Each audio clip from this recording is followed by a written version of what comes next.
Hey everyone, in today's video I'll show you where to set and how to use the quick menu in Procreate. Let's get started.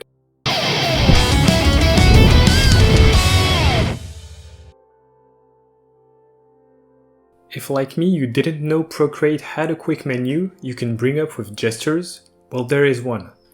You'll have to go to your Preferences tab in the Gestures section and then to Quick Menu.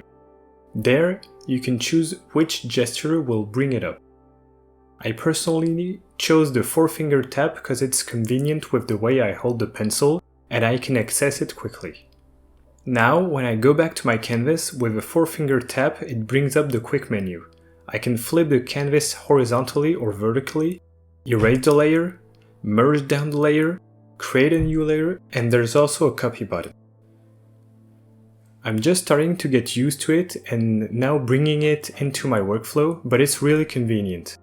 There is a way to customize the functions of the buttons, and that is by pressing and holding onto the button.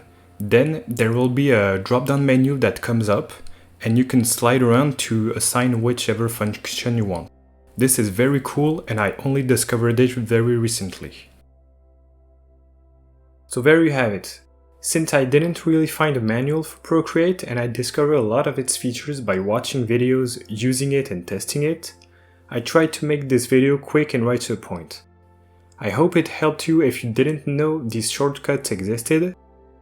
Bye everyone and keep creating. If you like this video, please hit the like button down below or drop a comment. It really helps. And if you want to see more of these videos, you can subscribe. Thanks for watching and have a great day.